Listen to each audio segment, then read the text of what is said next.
Hello ji everyone. Ji Salam, Namaste, Adab, and welcome to today's event.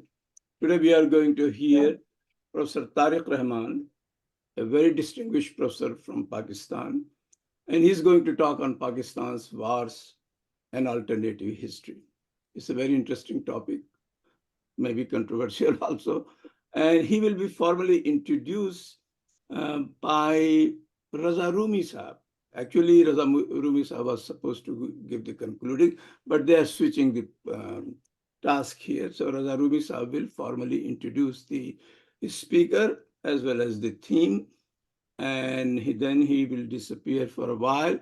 The concluding remarks will be given by Dr. Ali Usman Qasmi, who is an associate professor, School of Humanities and Social Sciences, Lahore University of Management, called LUMS, LUMS. Raza Rumi Saab is not new to people of journalism and scholarship. He is a very well-known scholar, journalist, public policy analyst. Currently, he is the editor of Friday Times, a very liberal magazine in Pakistan, and very well known personality in Pakistan, in Indian subcontinent. He contributes in the columns of almost every major international newspapers. Uh, so he is going to formally introduce in detail about Professor Tariq Rahman. So I don't have to do much on the main speaker. So right now, just relax and sit. And now Raza Rumi Saabs is going to say something. Thank uh, you. thank you. First of all, it's a real privilege and honor and pleasure to introduce Dr. Tariq Rahman and his work and his intellectual thought and contributions. As you mentioned, I was meant to go later, but unfortunately, I have a little trouble at home, so I we have changed the order. But I will be there, hopefully, during the Q&A as well. And so I just want to say, I mean, Dr. Tariq Rahman needs no introduction, to be honest. I mean, he is such a well-known and leading scholar and public intellectual in Pakistan. It is, a real pleasure to have known him for now decades. And, his work, in particular, his work in the education sector, his writings, his scholarship, his public writing, they all are well known. I mean, and the areas that he has traversed are very diverse. He attained his PhD in from University of Sheffield in English literature, but then moved to social sciences. So you can see that where he's coming from. He brings in so many different disciplines, and that is also reflected in the current book that he will speak about. I don't want to talk a lot about his current book, but I do want to make a few points. I think there are three important areas that I would like to talk about here. First, of course, is the importance of history and alternative histories in any society, in any polity. And unfortunately, in Pakistan, that has been a crisis right from the start. The state tried to doctor and control and rewrite and reshape history right from the very start.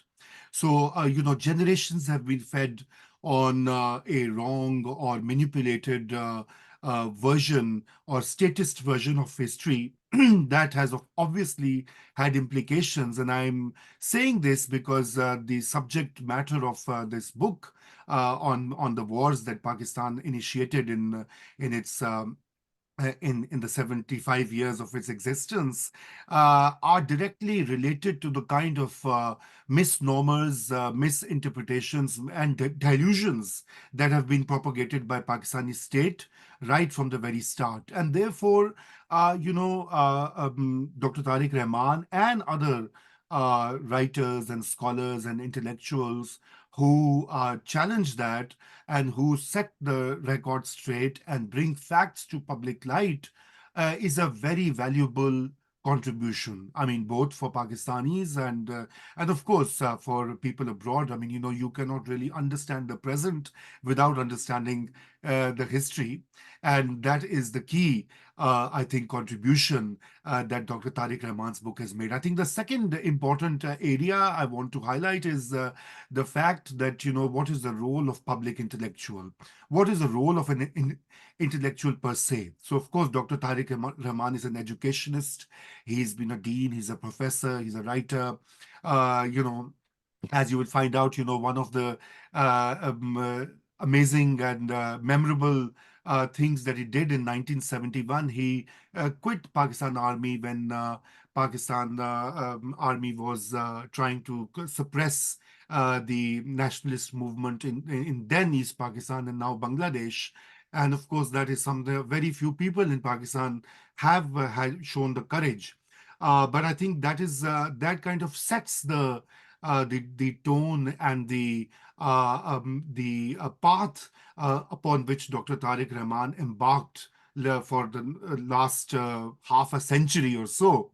And that is the vital role of an intellectual to not just speak truth to power, but also, without thinking of the risks, without thinking of the reaction, without thinking of the opprobrium that might come in his or her way, says what needs to be said. And I think that is what Dr. Tariq Rahman is well known for. And this particular book that he will speak more about, and Dr. Ali Usman Kasmi, who's also a very promising and accomplished historian in Pakistan.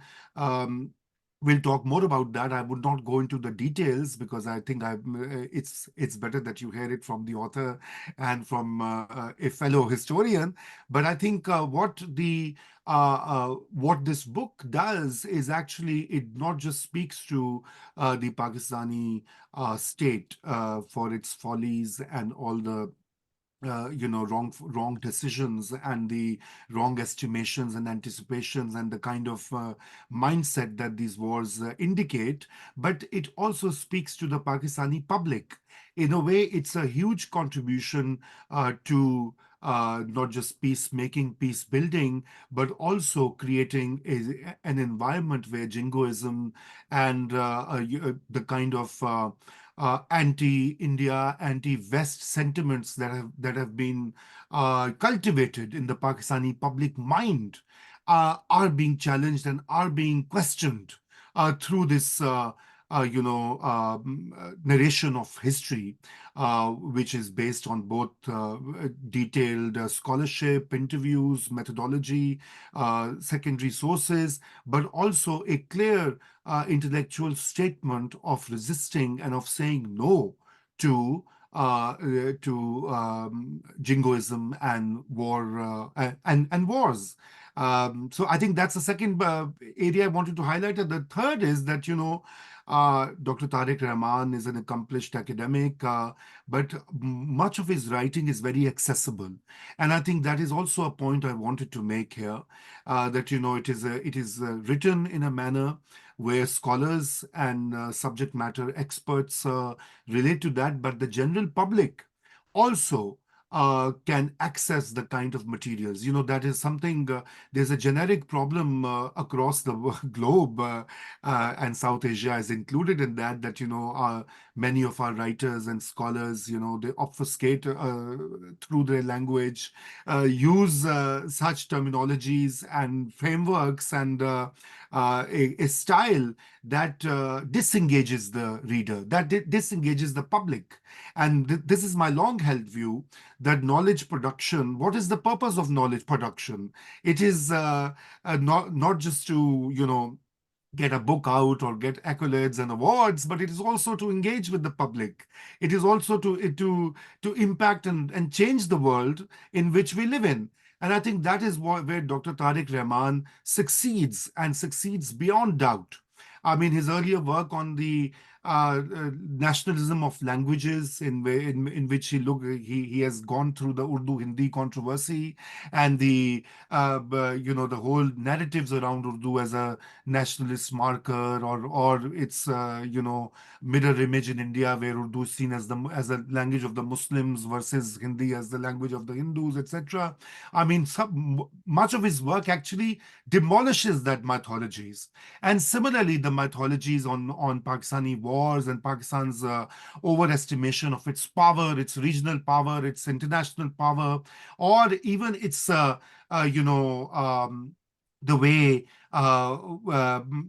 we have been told in Pakistan since our childhoods, from our school, from our books, from our public media, and writings of many people that, somehow the Hindu soldiers are inferior to the Muslim soldiers and the Pakistani soldiers are better. And Dr. Tariq Rahman's book unpacks every possible myth that we have grown on and which permeates public life and cultural narratives in Pakistan. So in a way, it goes beyond. And that's what I want to come back to that point that, his work and his scholarship goes beyond the confines of the subject that he takes, and he actually fulfills this vital role of a public intellectual in a very, very textbook definition, in which not just that he is the intellectual is questioning the received and given and propagated mythologies and quote unquote wisdom, but is also going forward and engaging with the readers and the public as to the correct understanding of the world and correct understanding of the historical facts, which have been in limited supply through the course of Pakistani history. So, I mean, I can actually go on and on. I have a long list of notes that I had compiled for my presentation at the end of the event, but I think I'll stop here and I will rejoin and during the Q&A I can also say a bit more about the book. But thank you, Razi Saab, and all the friends who are here for inviting me. I'm truly honored to speak about Dr. Tariq Rahman and his invaluable work. Thank you.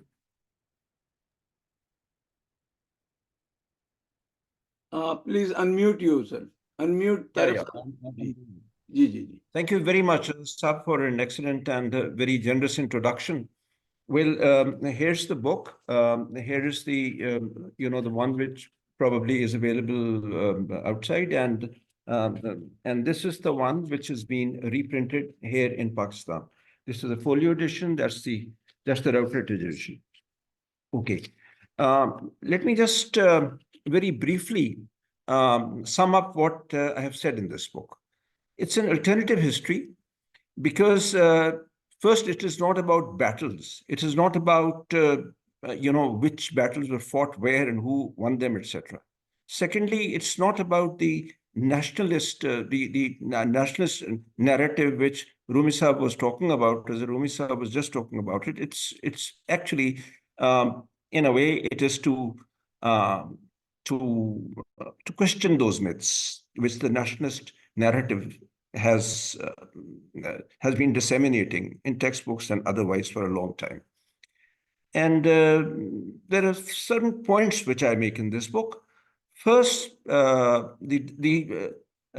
taken, of course, all the wars, major wars. Decisions of these wars have been made by cliques.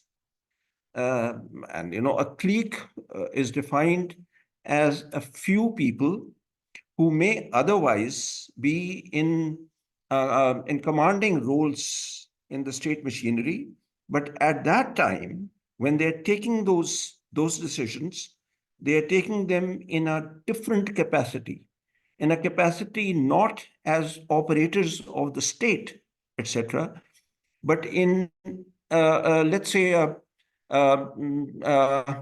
deniable capacity, so that they can deny that this decision was taken later. And they are not the usual machinery of the state. They are a few people. Sometimes in the First War, There were civilians too. Later on, the civilians were not in the, even if they were there, they were not in the commanding role, and they've therefore been military officers acting as a clique. Okay. Second, the decisions have been far too risky for the state. That's why I have used sometimes the metaphor of gambling. I mean, because all wars are risky, of course, but these have been obviously too risky. Generally, that's not the kind of risk which a rational state would take. The kind of state which would, or decision makers which would take that kind of risk, are probably swayed by ideology. Ideology enters everywhere. But this particular ideology I'm talking about, the cardinal points of this are that somehow Indian soldiers, Hindu soldiers, are inferior to Muslim soldiers, which is very surprising, because almost the first lesson which any military academy is going to teach soldiers and officers especially, is that one should not underestimate the enemy. But this is what happens. The other point is that Pakistan in India will not retaliate. It has never happened. India has retaliated, and therefore, this reasoning appears to be questionable, at least. Then there is the third one of, again, deniability is involved in this, that non-state actors have been used. So these are the three cardinal points. There are, of course, many others, but these are the three cardinal points. Then I have looked at the concept of subaltern and how that can be used in wars. Subaltern history, of course, history from below, history of the voiceless, those who do not have a voice. These are subalterns, as defined, like porters and cooks and camp followers of the army. Those are the genuine subalterns, as defined in the subaltern history. But then in the war, I have called them situational subalterns, and those are people who would not be subalterns, defined as subalterns otherwise. Because in a war, the situation is such that everyone is made voiceless. For instance, soldiers' wives or daughters, mothers, etc., even officers, were not otherwise, obviously, part of that group, subaltern group, but here they are voiceless. Voicelessness is the number one thing which happens in a war. Anyone would be voiceless. It's almost impossible to oppose a war, a nationalist war, any other war. So that is something else which I've looked at. I can't dwell upon it at length, of course. There are chapters on it, but I'm just outlining the basic things which I've said here. Then I looked also at the cases of soldiers and civilians transcending hatred and prejudice during war. And this is something which has generally not been touched at all. Because not that this is something which gives a lot of hope, because these are individuals and it's the states which create wars. It's the war machinery. But nevertheless, it tells us something about human beings, that they can rise above hatred and prejudice and so on. There's a whole chapter on the experience of women and the experience of men. And then there is the conclusion, in which I've looked at nuclear war, how dangerous it could be, and a possible solution. Nothing new, but there it is. Okay. So which were the cliques? Okay. In the first 1947 war, 1947, the first Kashmir war, which started in 1947 and finished in 1949. Okay, in this, Mr. Jinnah himself and the Prime Minister, Liaquat Ali Khan, Shaukat Hayat Sahab, who was a minister, and of course, Colonel Khan, Akbar Khan, who later on became General Akbar Khan. At that time, he was a colonel. He wrote his book, Raiders in Kashmir, on this subject, how he commanded these lone state actors, tribesmen. Air Commodore Janjua, Brigadier Masood Khan Sati. So, but these were helpers actually. So the real decision making, the main decision making was by Mr. Jinnah was aware of it, of course. We have proof of that. We have proof of that in Cunningham's diaries and other things, etc. And Liaquat Ali Khan and Colonel Akbar went around taking guns. Khan Qayyum was Chief Minister KP, so he helped the tribesmen and so on. So these are people who, but they acted as a clique. They didn't tell the command chief of the army, and they acted as a clique, not as government. So no ultimatum was issued. The regular things which happen in a war didn't happen, and so there was this plausible deniability. So that was the first part. This war, of course, I have to go fast in it. The major effect of this war was first that a precedent was established that, these non-state actors can be used. One. Secondly, when the war stopped, mainly because the British officers, General Gracie in Pakistan and General Butcher in India, they didn't, the civilian leadership did stop, of course, but the military officers drew the lesson or assumed that civilian leaders are not reliable in a war. Now, this is an important lesson which actually reverberated throughout history after that. This distrust of civilian leadership, especially during a war, but this tremendous distrust. So this was one of the fallouts of this war. And secondly, this enmity with India. In the 1950s, of course, India did not reduce it. They brought forces on Pakistan's border twice, 1950 and 1951. They brought forces again on the border. So they didn't. That's why Pakistan then went for arms to the US, joined the Baghdad Pact and SEATO and so on. Okay. So that was the first leak. In the 1971 war, 1965 war, the clique acting as clique, not as government, although there was a government, Ayub Khan was heading it, but nevertheless, the clique was Ayub Khan acting as clique leader, Major Akhtar Malik, a part of it. He was the GOC, a very competent officer, but there it is. He was part of this, let's call it a clique. Among the civilians were Mr. Bhutto, Zulfikar Ali Bhutto, and the Foreign Secretary, Aziz Ahmed, an Indian hater, by all accounts. It is said that, not it is said, but actually, General Musa has denied in 2 books and an interview in the Staff College that he was initially in favor of the war. He has said that he was against it. Yes, he did sign on the dotted line, so to speak, later, but he was against it. That's what he says several times. Okay.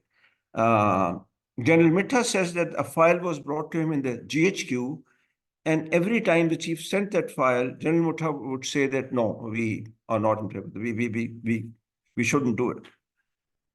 Why Ayub agreed to it? There are many theories. Hazrat Balin incident over there in Kashmir, that was one. He thought that people are going to, in Kashmir, are going to rise against India. Then the run of Kutch, I believe the run of Kutch, although it was a skirmish, but Ayub's major conclusion from that was that perhaps this means that the Indian army cannot fight against the Pakistan army. Also, I think the 1962 war against China, where the Chinese advanced and then, India's forward policy and the Chinese advanced and then stopped the war themselves, but they had at that time beaten the Indian army. But what you should have known was that after the 1965 war, there was actually a rearming of the Indian army. There was this report, Henderson Brooks Bhagat report, and the army was overhauled after that. So while Pakistan got US arms and ammunition, India too had built up the army. But anyway, he took this decision. The verdict on that, I'm not going to give it myself.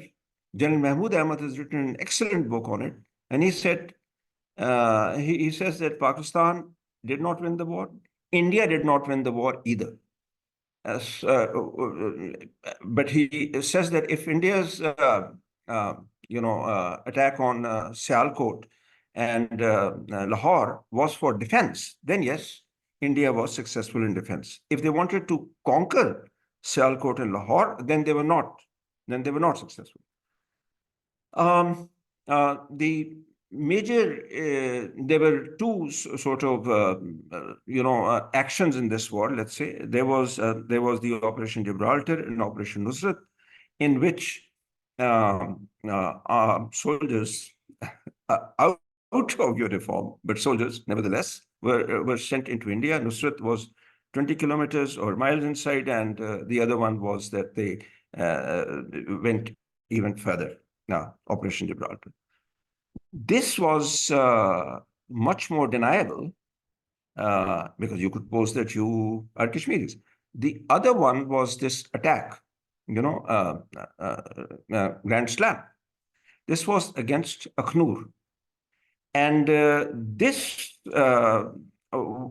was obviously something which India simply, because after that was Jammu. So obviously India would have to repulse this, and perhaps therefore the attack on Sialkot and Lahore was to sort of defensive in nature from that point of view. 1971, the clique here was General Yahya and General Hamid, General Omar, General Pirzada, people say General Gulhas and so on, but all generals. And this one was for the, there are two wars of 71, two kinds of wars. The first one is the attack, the civil war, which was begun on the between the night of 25th, 26th, March 1971. So for that, the action was taken solely on the orders of military officers. The second one was on the 3rd of December, 1971, once again on the orders of General Yahya, General Hamid with him, of course, but General Yahya especially.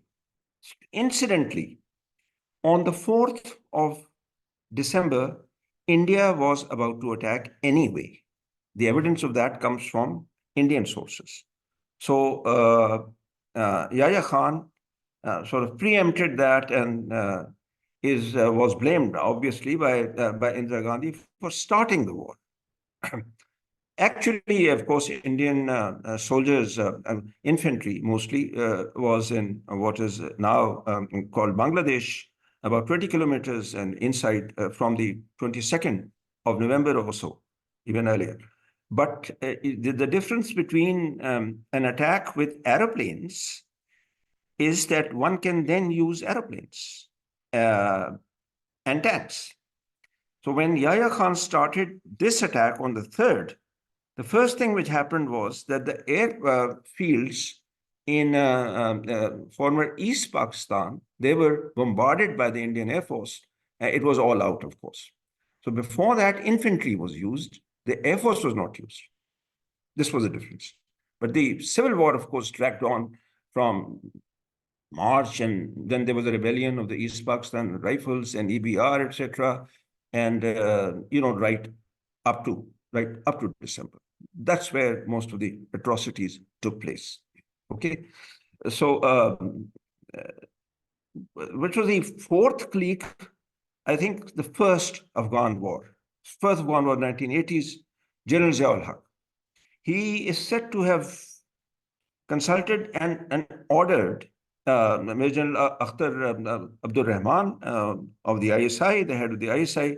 But General Arif says that the government of that time was not even informed. They didn't know what was going to happen.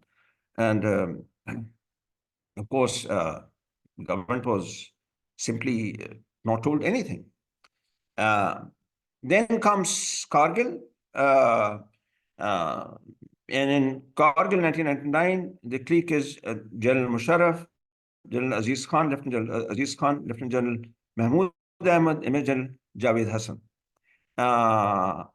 There is, according to Sitara Aziz Saab, whom I interviewed, he was the foreign minister at that time, he says the government was not even informed about it.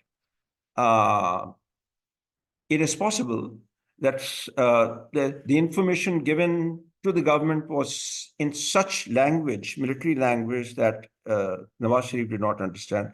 But why I am a bit skeptical about this is that there were others, General Majid Malik, for instance, military officers who, if they were there, they could have probably, they would have known. And Sitara Aziz himself, but so I don't know. But many people, many scholars, Naseem Zehra, for instance, has also written, and she's sure about it. She says, like Sitara Aziz Saab, that the government of the day, the prime minister and the cabinet and others who went with the prime minister there were not informed. Anyway, and this was a very costly war in terms of human beings on both sides. For Pakistan, especially. The reason was, although they were sitting at heights, India could bring aeroplanes and did. Of course, Indian soldiers were climbing up and getting shot. It was a very difficult climb, a very heroic climb, which Pakistani soldiers and officers have actually testified to that. But Pakistani soldiers were perched up on those heights, and they were being, bombarded not only by heavy guns, but also by aeroplanes. Pakistan Air Force was not used because this was Indian, and this is supposed to be disputed territory, but still, India did and could bring its planes. Pakistan did not. I suppose they did not want to escalate the war. Anyway, so there it was. Then let me look at the one which is still going on, the second Afghan war, this is again the top military brass. They took these decisions. Once again, non-state actors were used. They were used against India, and they were also at that time. They were not initially used on the western border. They came from Afghanistan, and they actually settled here. But they developed an outlook which was obviously militant. And then there were people from other places. Chechens were there, Arabs were there, and so on. So all of them, they were militants brought by the United States in the first Afghan war, but then socialized here. And the state, Pakistani state, had been patronizing them.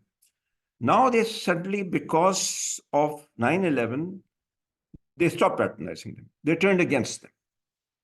They started attacking Pakistan. So it was then that certain actions were launched, but very late. Actually, a number of Pakistanis died in those, bomb, suicide attacks and so on. And it wasn't just an ordinary death in war. It was something hanging upon your head all the time. One of the members of your family goes out in the morning, you don't know whether he or she is going to come back in the evening or not. And as I speak, some officers and men have died today. So this is a war which continues in a sense. Okay. So that is why I say the cliques have been responsible for this.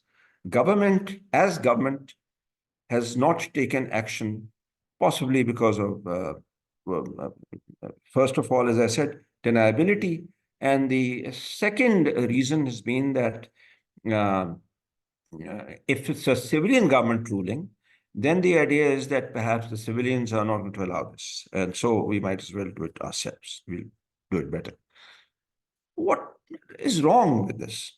Well, when a clique takes action, the decisions remain unexamined by the civil government, by the opposition, by other people. So the official machinery of the state cannot examine it, does not examine it, and so it remains uncorrected also. In India, for instance, I'm talking about India because there are other wars to talk about, but this is the closest to us. Look at the 1962 war, which I just mentioned. Of course, the started October 20th, 1962, ended something like November 20, 1962. The dispute was about accession. India had a forward-moving policy under Nehru, and perhaps because Krishna Menon, who was a defense minister, towed this line. China also had a forward move policy, or at least a policy which was based upon Chinese claims to this place. Okay. So because of this aggressive forward move policy, which meant Indians sending armed patrols on borders which China considered their areas, shady areas which China considered theirs. There was this war, and then a ceasefire on the 2nd of November 1962. But you know what happened? The policy was re-examined.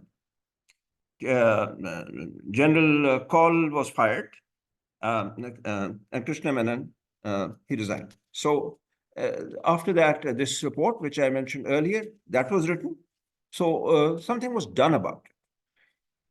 The report was, of course, kept a secret, although parts of it have been leaked out. But nevertheless, it is something which someone examines it, someone criticizes it, the opposition gets to know about it, and so on. Another one, 1971, April. At the end of March, this military action has taken place in Dhaka, and this is April. And Indira Gandhi calls a meeting, and there are these, her people there, and cabinet, I suppose, and she calls General Manekshaw, who was at that time the chief of army there, and he says, General, I would like you to, cross into East Pakistan, because there are, reasons which India gave to the rest of the world were that there were too many Bengalis crossing over and India can't feed them and so on. But the actual reasons were cutting Pakistan to size, of course. So General Manekshaw later on said he was speaking in a college, and he said that, I said, Madam Prime Minister, this cannot be done at the moment. And then he gives obviously reasons for it. He says that, the monsoon is going to come in July, tanks cannot move, and so on and so forth. And we need more time. So he asked for till winter, and Indira Gandhi gave him time. Some people have written that actually Indira Gandhi had brought Manekshaw on purpose, not known to him perhaps, but on purpose, so that it should come from the horse's mouth that the Prime Minister wants sort of an aggressive action, but the generals are not ready at this time. But nevertheless, some people discussed it. So that is what happens when wars are discussed. And here, I mean, as I just said, General Mahmood's book in 1965 is excellent. But the problem is that that book is not available. I mean, whether it's studied in the army, I don't know. But it is not available to the, let's say, the public. Okay. So then I come to the effects of these wars, because as I said, there are two aspects of this war. And for this, I interviewed twice. I went to Bangladesh, although I went for many other things. I was at that time writing language and politics in Pakistan. That's when I went first. And second time, I went for something else. But I interviewed people throughout for this. I didn't have a book in mind, but I wanted to know what had happened. So most of the interviews which I conducted there, by the time I came to write this book, they had almost all of them had been published. So then I referred to that work, not my own, but here for the other interviews, I took 115 interviews, here. And then COVID came and I couldn't go to the northern areas, but anyway took the interviews of porters and other people here. Especially, I wanted the interviews of women who were affected by this war. And I found a gender difference between the women's sufferings, the type of suffering which women have and the type of suffering which men have. For the women, it was one thing, but of course was obvious that they were waiting, worried, as wives, as mothers, sisters, and so on. And as sweethearts, I mean, they can't even say that they are waiting. So that's one. This tremendous pressure on the mind, this anxiety, this stress, that's one. The other one is sexual molestation of various kinds, not just in Bangladesh, elsewhere too, of various kinds. And that is one. And then, of course, the usual things which happen. Someone comes and house is broken, the bomb falls on it, etc., and someone's arms are cut off, another person's legs are cut off, those kind of things, etc. And for instance, in the northern areas, after this Kargil war, somebody told me, a porter, that there's a lot of development, children, schools, and so on and so forth, better roads. But then in a low voice, this person says, but the cost is that my uncle doesn't have hands. They were cut off. So that is a cost which often unexpressed, but it is there. Maria Rashid has written about it, that women who very often say that they would send their other sons also to war to be shaheed, actually in private say otherwise. They don't want that. And this happened so much during the time when this long war was going on, and young men were sent to Kashmir and so on. This happened very often there. Okay, for the men, many things, including actually the experience of war itself. War itself is a terrible experience. There is sleeplessness and dust and the fear of death and the agony of being wounded, so on. But then there is one other thing which is hardly touched upon. That's purely the voice of the voiceless, if one gets to find it, but they don't speak up. That is those who are charged with cowardice. And I think this is something, what I tried to do is to find out people with trauma. Unfortunately, the doctors did not help me much. But some people wrote about it, and other people did describe the kind of psychological, the flashbacks which they had and so on, which are just the symptoms of trauma. So that was there. For years, they would be in some kind of a psychological limbo, acting as if they were not fully alive to what was going on. And if labeled as cowards, they wouldn't be able to face themselves. That agony, anyone who's labeled as coward doesn't describe it. But that is an agony which one can sort of infer from their actions, from their talk, but it's not something which they talk about. Okay. Then there are people like cooks and porters and so on who don't know what's going on. For them, when I spoke to them, they told me what they thought I wanted to hear.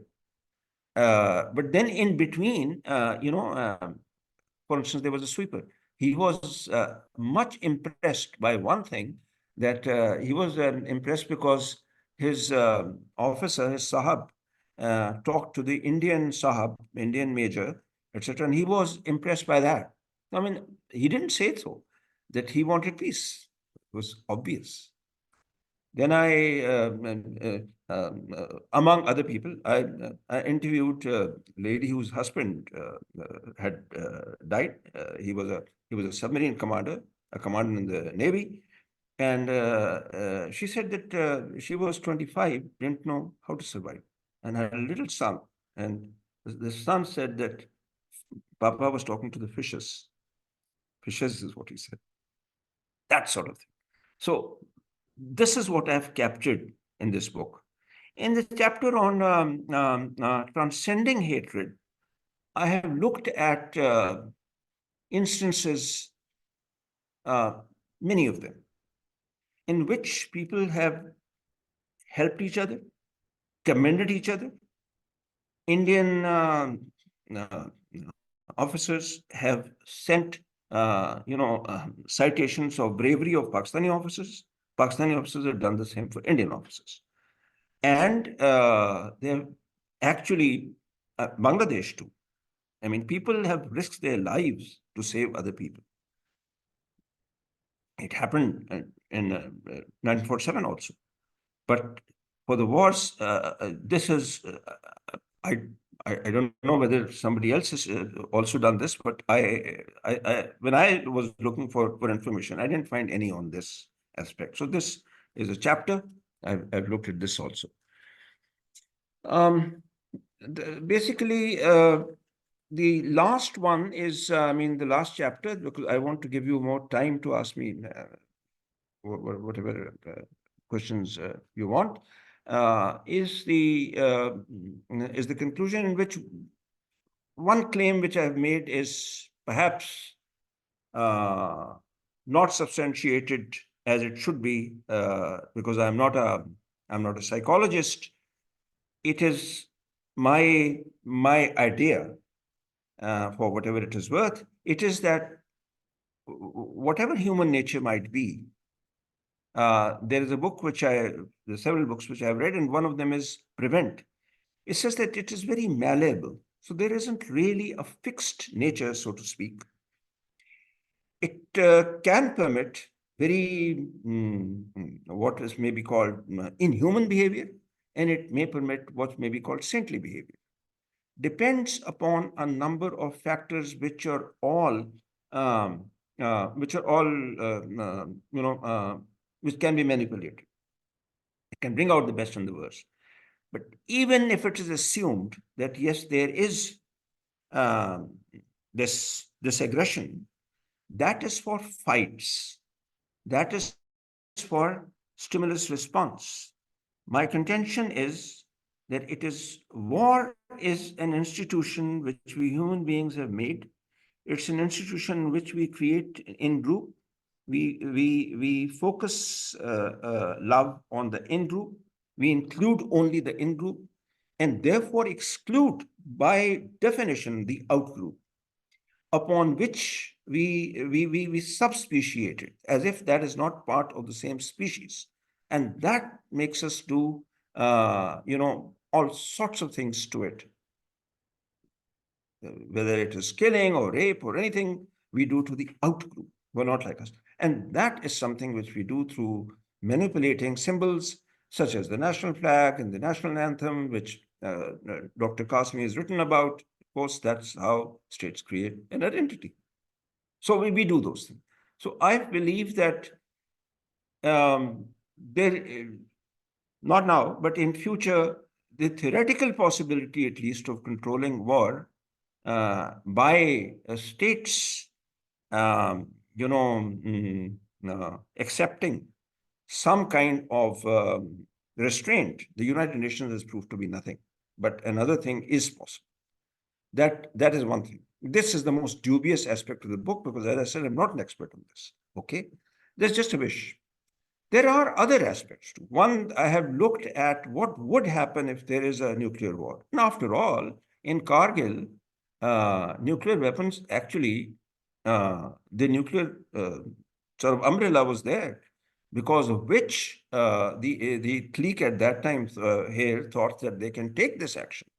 So nuclear weapons don't necessarily prevent wars. Deterrence is not the only thing which is, it may have worked for some time. I don't know whether it will work even in Europe forever.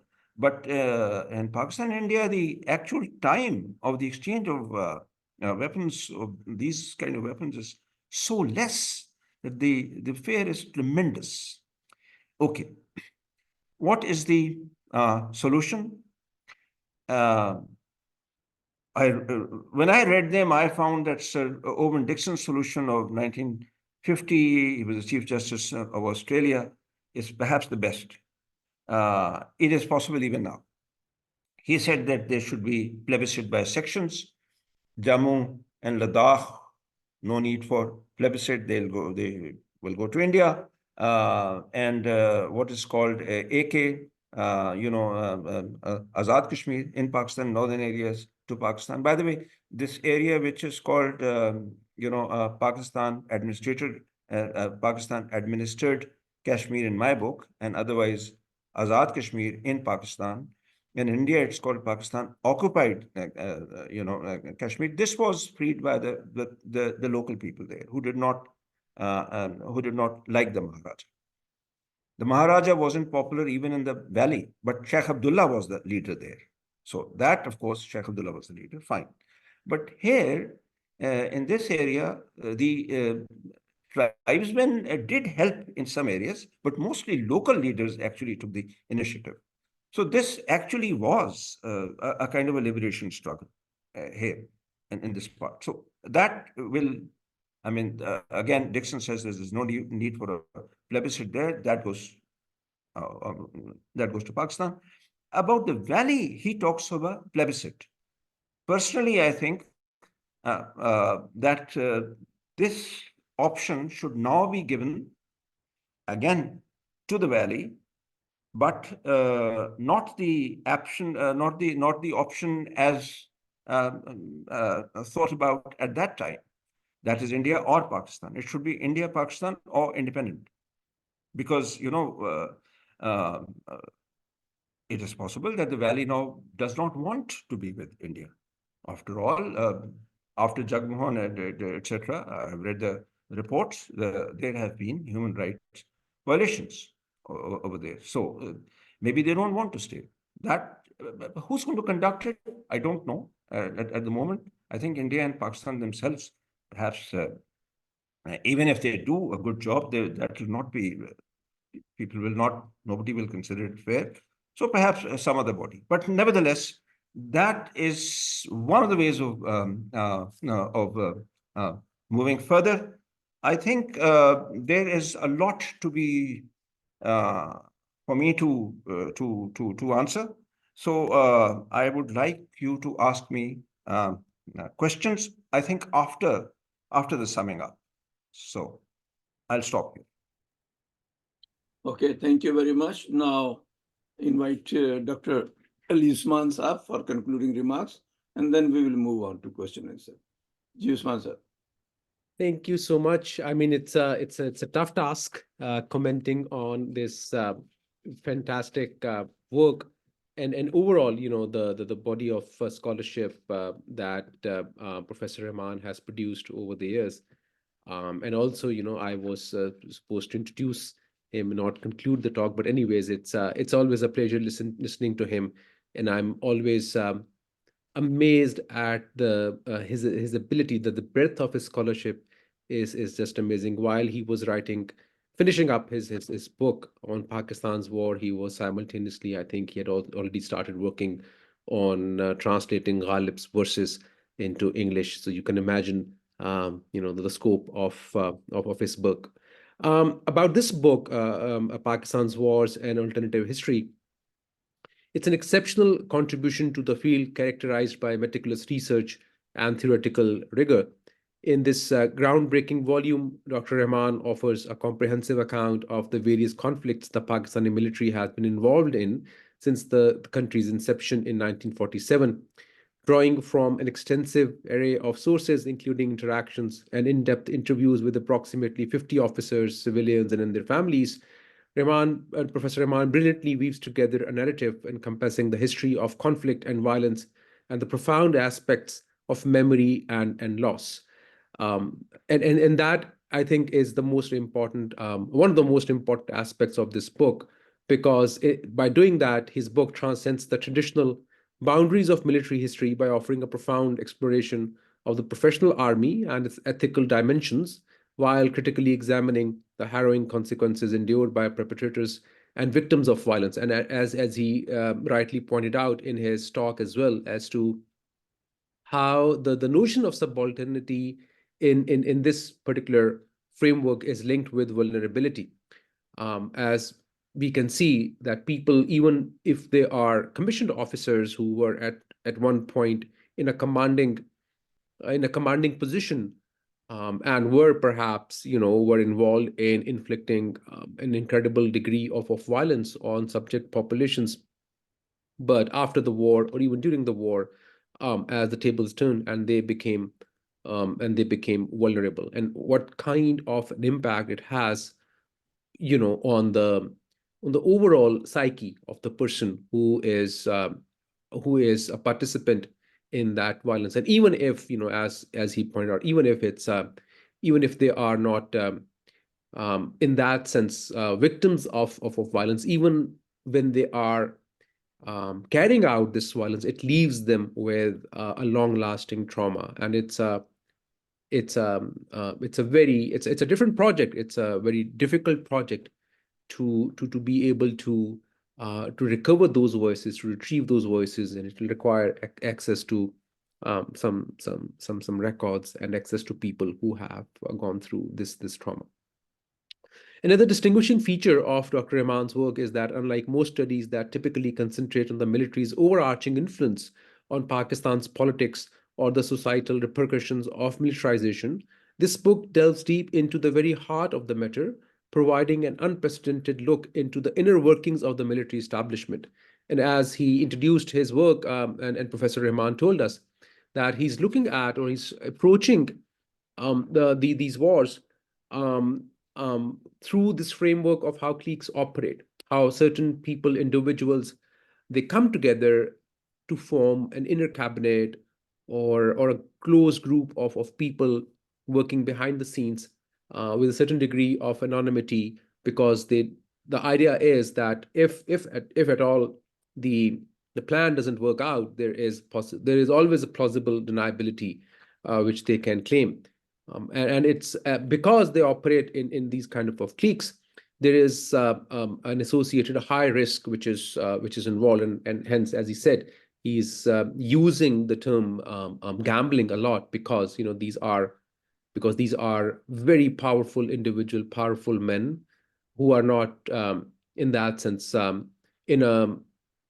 not responsible to the people at large, and yet they are the ones who are taking decisions which have far-reaching impact on not just the men that they are commanding, but also the society at large, and the regional security and the overall progress that is associated, the overall security and economic development and prosperity of the wider region. But here as I don't know if I'm supposed to ask questions, but still I would leave for him to comment on it, because I think he mentioned that the Pakistani military operates in the form of these cliques, and they take high risks, and he pinned that on the power of ideology, and that because they are ideologically in a way motivated, and I'm sure he's not ruling out the power factor. Obviously, that's also at play, that they hold on to power and they are driven by that kind of motivation as well. But I wanted to draw his attention to, and I would like his comment on that, as to how much of it is a product of, or is a result or a consequence of the Pakistani military being a revisionist military, that it is in its interest to revise whatever the status quo is, that they are the ones, the Pakistani state is the one which needs some things to change. They are the ones who would like the Kashmir issue to be resolved in a manner that gives them something concretely, something concrete in terms of an advantage over India, that they can claim some territory. And secondly, as is linked with it, the undemocratic nature of Pakistan's politics. So these two things, that Pakistan being an undemocratic state, and also Pakistan being a revisionist state seeking to alter the international boundary, perhaps is also a very important reason why they operate in this manner.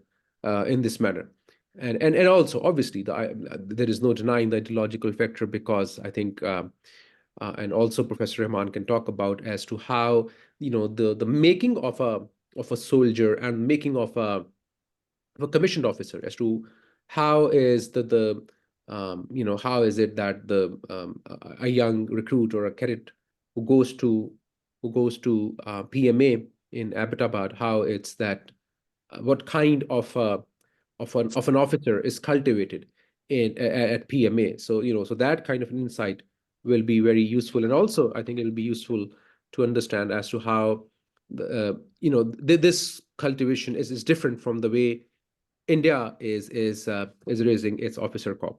So that I think it'll be good to hear from Professor Rahman about this. Okay, so in this compelling exploration, Professor Rahman offers readers an intimate glimpse into the mechanics of the military machine, illuminating how it envisions itself and assumes a position for either aggressive action or strategic withdrawal, thus offering a rare opportunity to understand the thought processes and decision-making mechanisms within the Pakistani military. And I think, again, this is a very useful kind of an approach, because rather than looking at, so there is a fair deal of information, descriptive information available on how wars were conducted, the operational nature of these conflicts. As someone who is well aware of these military technologies and vocabulary, I mean, Professor Rahman could have written a different book as well, detailing those the mechanics of it. But he's chosen to write a different book, which is more important in my opinion, because it helps us understand the decision-making processes and also how the military, as I understand it from his book as well, is at the time is simultaneously a very conservative and a very pragmatic institution as well. This is at least what I gather from his work, because they are, especially when he talked about Ayub Khan and the 1965 war, and he mentioned that, and he gives then, and that's the strength of his book. He gives a background story about Ayub Khan as well. He tracks his career. He talks about how in the Second World War, Ayub Khan, that Ayub Khan as an officer, even in the British Army, was always considered to be someone who was cautious.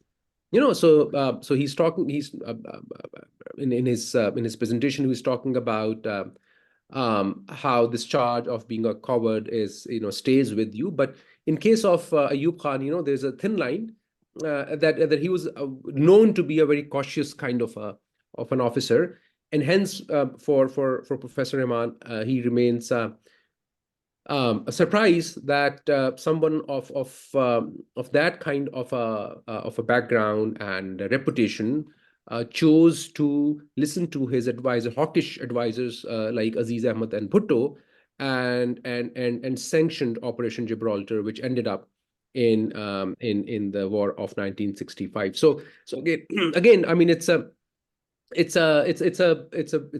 interesting combination of how military at the same time projects certain kind of an image of being a revisionist army, but at the same time it's a very conservative institution as well. They realize also the limitations of their power.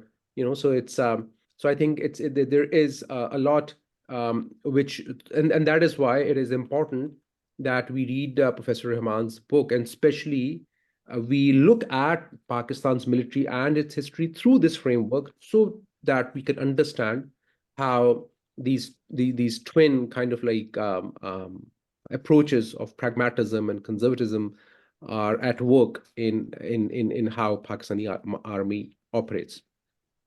Okay.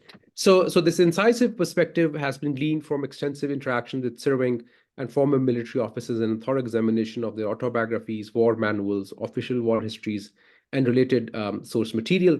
Professor Rahman's work significantly enhances our understanding of this political institution and its role in Pakistan's history and politics by providing a profound and insightful examination of the military's mindset and actions. And I don't think anyone else has been able to do that in such a comprehensive manner, where he has not only covered all the major conflicts, but even also the quote unquote minor conflicts, because at the end of the day, it's the impact all these conflicts have had on officers and subalterns who fought it and their families. It's one book which brings it all together. And lastly, I would point out, so as he was referring to possible solutions, which is perhaps it's outside the ambit of this book, but still I think it needs to be pointed out, and perhaps Professor Rahman can speak to it, that how, despite all this animosity and war and hatred, the two militaries for a fairly long period of time, they were being led by men who knew each other, who were the products of Sandhurst or other British military academies or Dehradun, where they went. And perhaps it's I don't want to sound insensitive, but there was some element of like quote unquote humane warfare because of the fact like how the officers they knew each other, they were batchmates at one point. And Professor Rahman has given an account from 1971 when in a battle near Tharparkar, where the Indian pilots basically they held back their fire because of the enormity of the Pakistani targets, because of their poor strategic choice, were sitting ducks. But they stopped their fire because they didn't want to inflict damage beyond a certain point. But there's this maybe a different kind of an example, but how this kind of intimacy between the two militaries perhaps is something which has now changed over a period of time, and yet there remains more kind of like a familiarity in other terms, and that familiarity is something that can be a driver for change and for peace in the region. So overall, I think it's very important that the Pakistani military, which has been a very important player in the region, not just in Pakistan, but in the region, and has been a very influential player globally as well.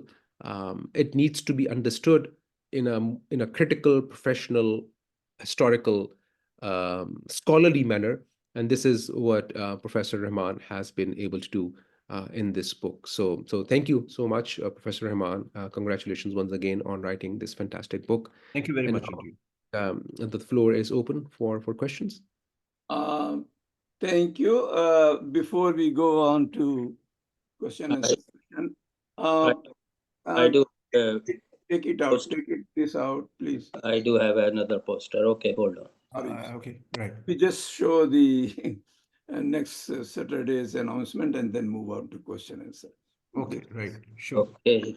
1 second, just.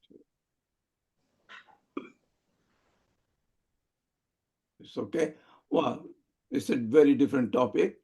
Nationalism and education.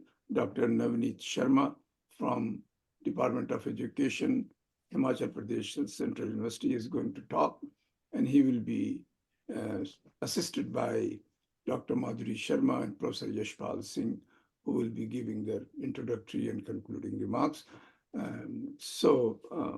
Please tune in for the coming Saturday. And now over to Dr. Rafat Hussain, who will be moderating this question and answer session. Thank you very much. Thank you very much. Thank you, Dr. Raziuddin. And the question and answer session is open now. And before we go further, I would like to thank Professor Tariq Rahman for his excellent and analytical talk, and Rumi for introductory remark, and of course, Dr. Qasmi for very thoughtful concluding remark.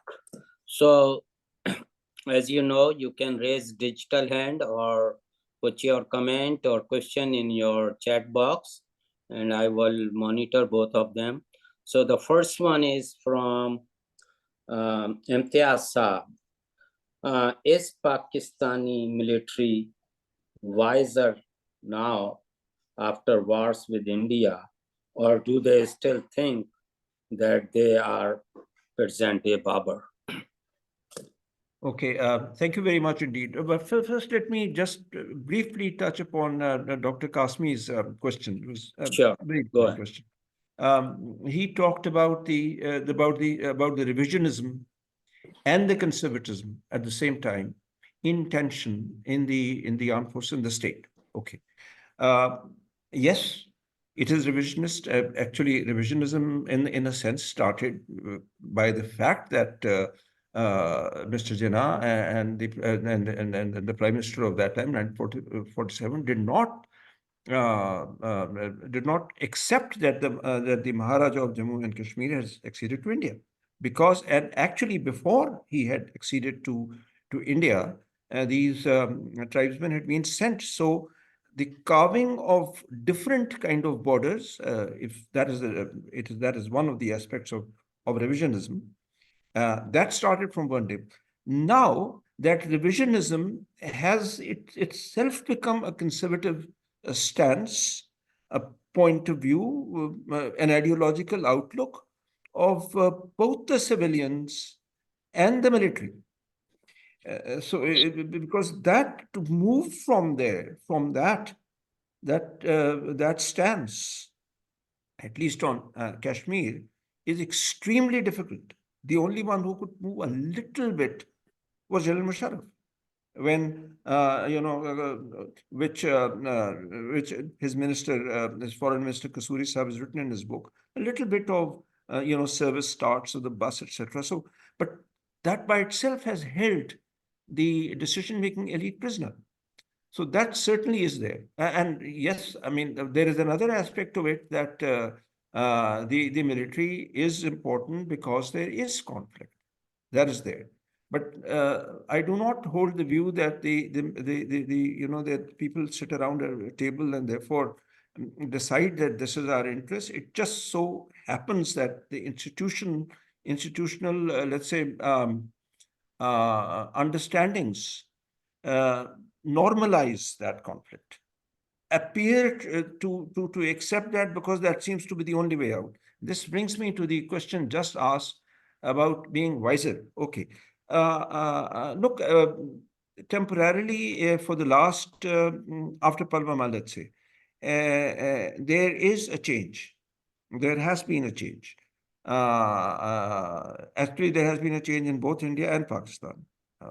Whatever Prime Minister Modi's policies may be inside India, but outside he did stop the firing at the border. And from the Pakistan side, there has been no major, I mean, earlier Pulwama, etc., those kind of things have not happened since then. And some people who were alleged to send these fighters across the fighting line, they've been held in custody, etc. So this has happened. How long it will last, I don't know. But yes, it has happened. Whether it is an institutional change or whether it is only a change confined to the top leadership of the army, it does appear at the moment that perhaps it is at the moment confined to the top leadership of the army, because a sort of philosophical or ideological change which is overall in the public, that rhetoric hasn't changed. So, but at the moment, yes, there is a change, which I think is in the right direction for myself towards peace. And I hope it matures into a stance, into an ideological stance of wanting peace. Thank Thank you. you, Rahman Saab. This is Imtiaz. The second part, my concern is that some people in Pakistan, maybe in the military establishment, they still overestimate themselves and they are hung up on the past. Babur came and conquered India and all that kind of things. Are they still harboring those thoughts? That was the second part of my comment. Yes, all right. Actually, I have no contact with the military, so I don't know anyone whether anyone has this particular thought now or not. But from the books, yes, that has been obvious. This is obvious. Ayub Khan has written about it. A number of other people have written about it. General Javed Hassan said things of that kind. So yes, of course, this has happened. And if one hears slogans, then yes, one hears that from soldiers onwards. So perhaps it is there. But that's what I talked about. The ideological stance, the ideological makeup, which make people take unduly risky decisions, that is part of it. Now, whether it is still there it must be there, but whether it is there in certain specific individuals, that I don't know. There it is. Thank you. Thank you much. Dr. Saeedzadi?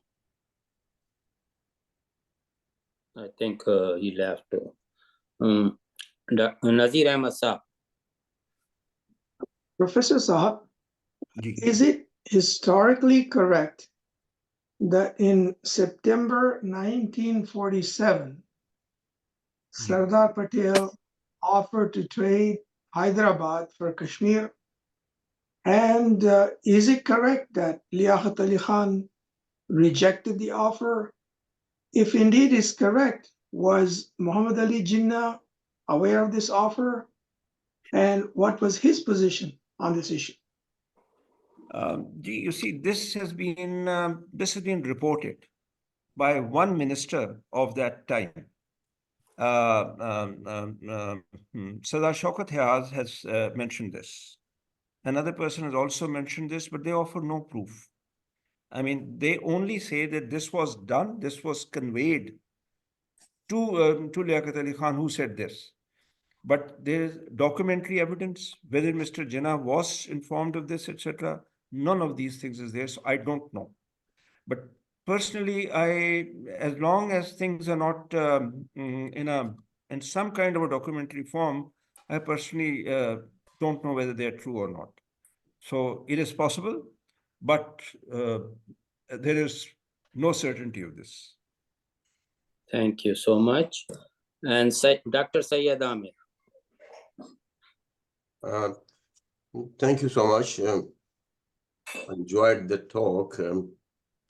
The question in my mind is whether Pakistan over the years has suffered with this conflict with India, constant, unremitting, and the Kashmir dispute. It's seen Pakistan has been hostage to Kashmir problem.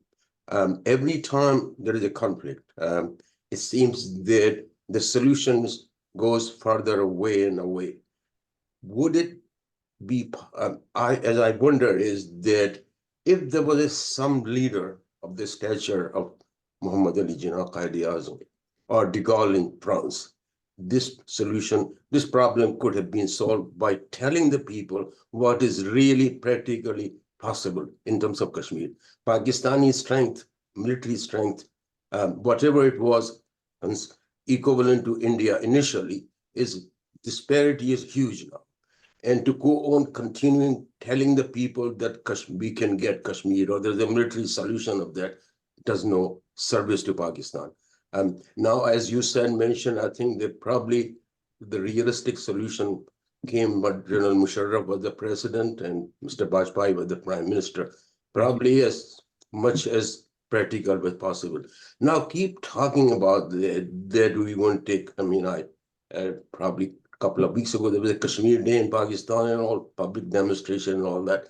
keep stirring this kind of emotion, which is only not in the interest in Pakistan, but it stirs up problems for Indian Muslims also, because they keep fostering this problem piece.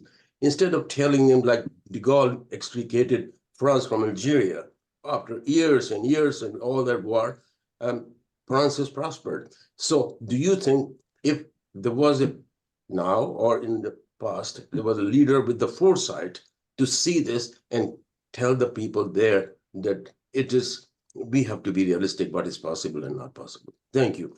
Okay, right. Absolutely, you're right. Pakistan has suffered a lot, of course. I mean, first of all, the very idea of having the enmity itself, right, from 47 onwards, that by itself is suffering. And after that, look, in 1965, I mean, Pakistan was at that time economically, well, some people say that, those stages of Rostov, the Pakistan was in the takeoff stage.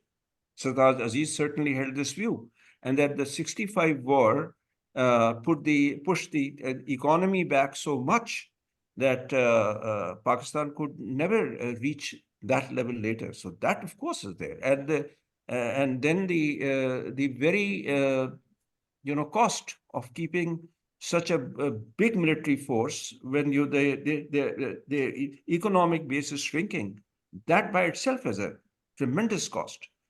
And then the other cost of using people, non-state actors, who then blow up citizens of this country. That is, so of course, Pakistan has suffered. But people, leaders have realized that.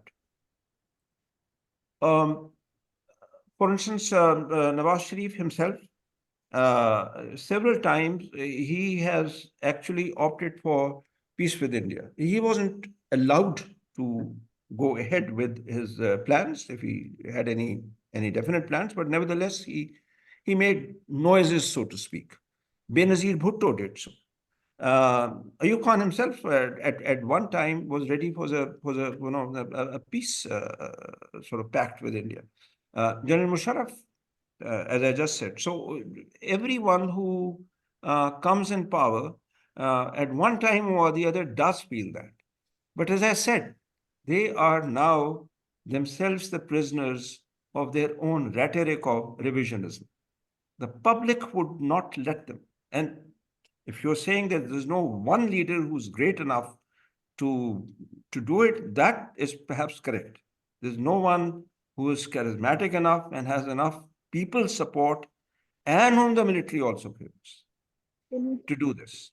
That certainly is there. But yes, Pakistan has suffered. And by the way, India has also suffered.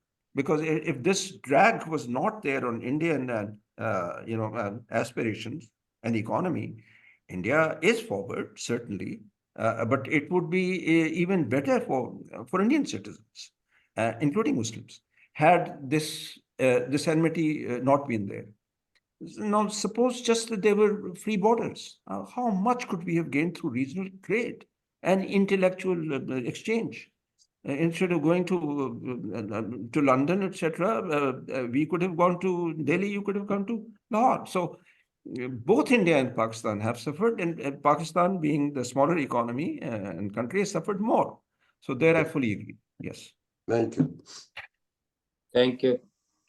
The next is Harpreet Kaur.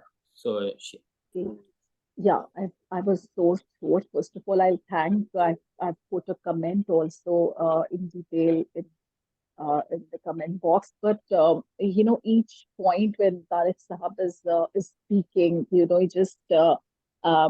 just brings in a reaction, because this is something as a Punjabi, I would also say we have been watching it very closely. And I remember, one of the friends asking कि सब देश अलग होते हैं, लेकिन आपके साथ ऐसा क्या है कि आप उसको नहीं भूलना चाहते.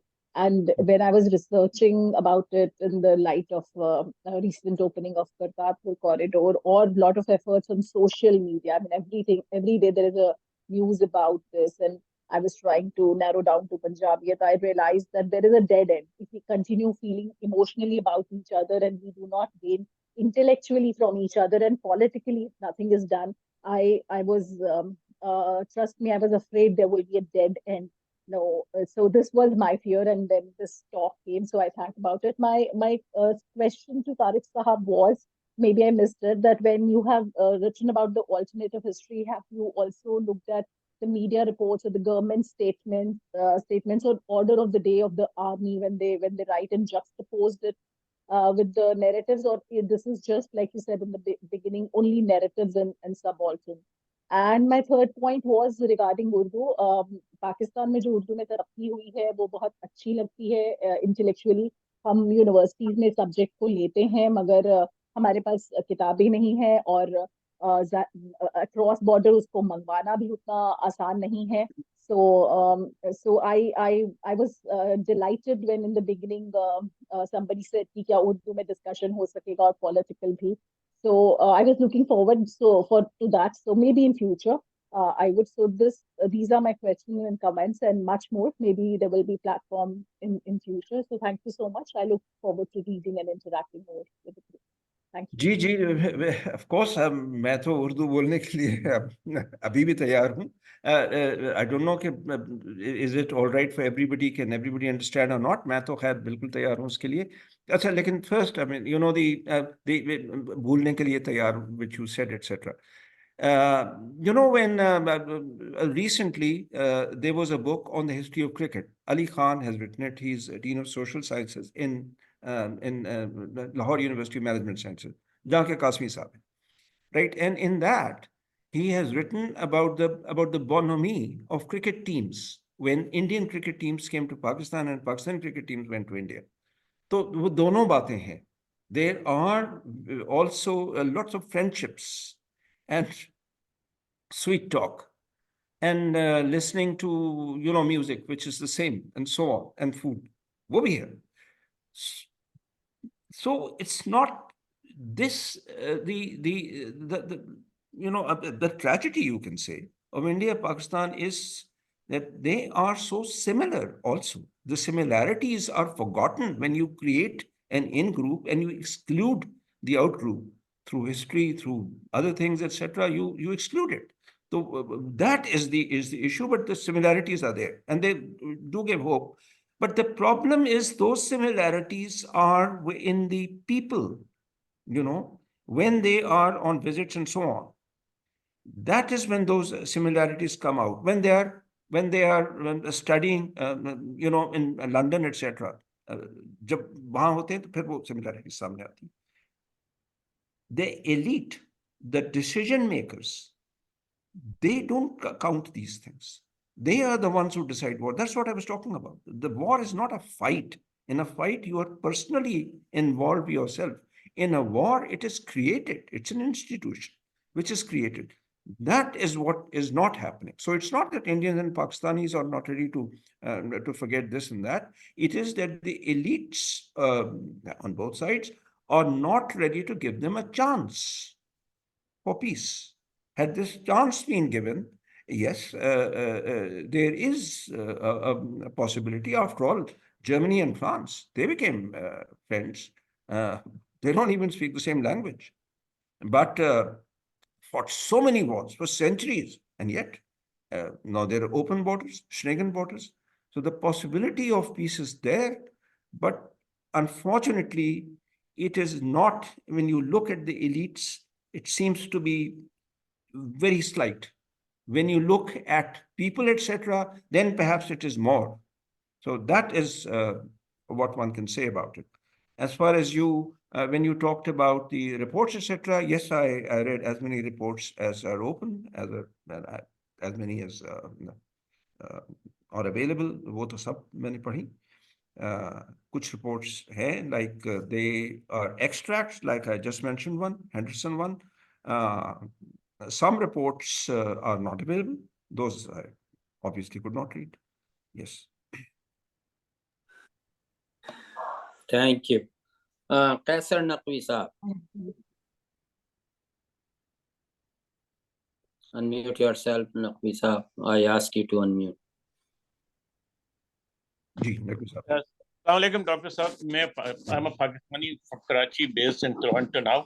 मेरा क्वेश्चन ये है कि देखिए मुझे कभी कभी फीलिंग ये होती है hearing all of that thing कि वो एक होता है underdog, Pakistan become the underdog, सारी कश्मीर के सारे प्रॉब्लम्स उसको छोटा है, उसको कूट के उसको अब द पॉइंट रिमेन्स। देखिए जो इंडिया बड़ा है तो इंडिया का एज अ बिग ब्रदर कहते हैं या बिग पर्सन रोल जो होता है to resolve that issue. Everybody knows that Kashmir has been a simmering problem.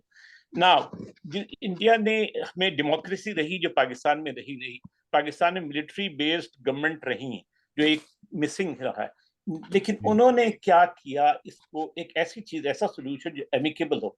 To give you one example, India ने सार्क जो बना, सार्क एसोसिएशन जो थी, इंडिया ने उसको शूट डाउन कर दिया, खत्म। हालांकि it was a very good move to bring all the nations together with India. Of course बड़ा सबसे ऑटोमेटिक लीडर होता है तो वो ग्रुप लीडर टाइप का हो जाता और उसको तो वो भी इस ज़ियाउल हक ने नो वॉर पैक्ट इंडिया को ऑफर की थी, वो भी शॉट डाउन हो गई and so on. I can give you a dozen examples like this.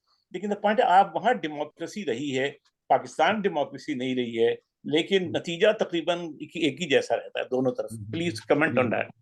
Ji of course. देखिए England for instance, look at that. I mean democracy तो थी ना, लेकिन वो इंपीरियल पावर बन गया। Democracy is for the insiders, not the outsiders. You need democracy. If there is democracy in India, that would mean that certain decisions might be examined and re-examined, etc. But there is such a thing which the elite, whoever it is, decision makers जो हैं, वो जिसको national interest समझते हैं, they're very hard-headed about it. They are not democratic about that.